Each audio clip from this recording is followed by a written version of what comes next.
उत्तर प्रदेश विधानसभा का सत्र चल रहा है। कल योगी आदित्यनाथ बहुत कुछ बोल रहे थे। योगी आदित्यनाथ ने जो कहा उसको जरा एक पैरा को सुनते हैं कि क्या कहा।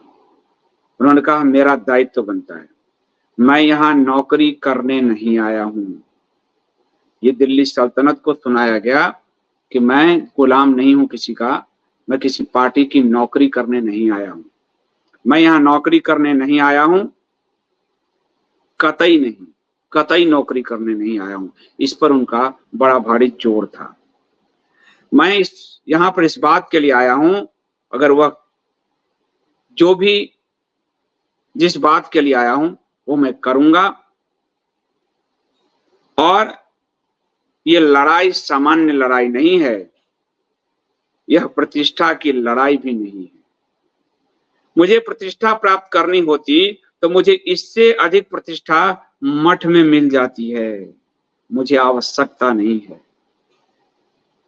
ये साफ साफ दिल्ली सल्तनत को एक कानों में पिघला हुआ शीशा डाल दिया गया है कि आप जो सोच रहे हो कि मुझे हटा दोगे, तो ध्यान से सुन लो कि मैं यहाँ नौकरी करने नहीं आया हूं किसी पार्टी की। मेरे पास अपना मठ है और इससे ज्यादा प्रतिष्ठा मुझे मठ में मिलती है, तो मठ में संभाल लूंगा। और ये पहली बार नहीं है, उन्होंने कई बार कहा है कि मैं मठ में वापस लौट जाऊंगा। और मठ में वापस लौटने का मतलब है पूर्वांचल की सारी सीट भाजपा के हाथ से गायब होना। भाजपा जो आज 33 पे है वो कहीं फिर 13 पर न पहुंच जाए, ये स्थिति है। इसलिए दिल्ली सल्तनत उत्तर प्रदेश के विभाजन की चाल भी चल रही है। एक तीर से वो दो शिकार की तरफ बढ़ रही है। पहला, यदि उत्तर प्रदेश को 3 या 4 खंडों में बांट देते हैं, जो मायावती की सरकार ने एक प्रस्तावना विधानसभा में पारित कराकर केंद्र को भेजा हुआ है जब मायावती थी और मनमोहन जी की सरकार थी। तो अगर बांट देती है तो उत्तर प्रदेश में योगी का प्रभाव सिर्फ पूर्वांचल तक रहेगा। और दूसरा कि अखिलेश यादव जो इतनी बड़ी सीट ले आए हैं और 2027 में चुनौती बन सकते हैं, वो भी खत्म हो जाएंगे, क्योंकि अखिलेश यादव के लिए किसी एक प्रदेश को कुछ लोकल पार्टी पकड़ना ही उनके लिए मुश्किल होगा, 4 प्रदेश को हैंडल करना उनके लिए। तो इस दिशा में भी वो बढ़ रहे हैं। लेकिन इस बीच कल विधानसभा से जो योगी ने गरज कर कहा है कि मैं प्रतिष्ठा की लड़ाई, ये मेरी प्रतिष्ठा प्राप्त करने की लड़ाई नहीं है, प्रतिष्ठा तो मुझे मठ में मिल जाती है, मुझे कोई आवश्यकता नहीं। तो ये स्थिति है। इस स्थिति को सिर्फ बोलना हम कह दें तो चलिए बहुत बड़ी बात है। इस स्थिति को तब ये स्थिति दिखी जब योगी सरकार ने एक बिल पेश किया, नजूल जमीन बिल।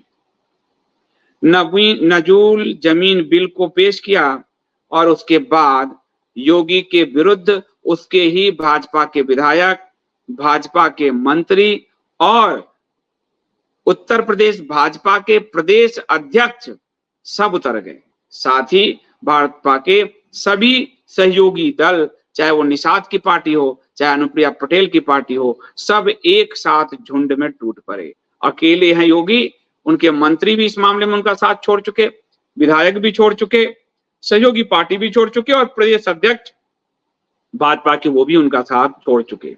नजूल भूमि बिल जो है, आज ये वो टारगेट मिला है जिस पर योगी को दिल्ली सल्तनत घेर रही है, क्योंकि इस नजूल बिल में पक्ष और विपक्ष यानी दिल्ली सल्तनत, स्थानीय भाजपा और सपा, ये सब का एक चेहरा एक साथ बनता है कि हम जनता हितैषी हैं और योगी जनता के विरोध में खड़े हैं, वो जनता की जमीन हड़पना चाहते हैं। ये पूरा पूरा मैसेज दिया जा रहा है।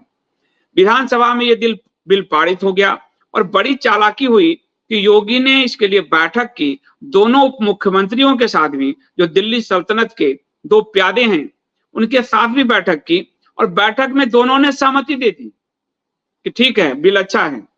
लेकिन जब बिल पेश हो गया विधानसभा में, उसके बाद सब पलटा मार दिया कि हमने तो कहा ही नहीं था।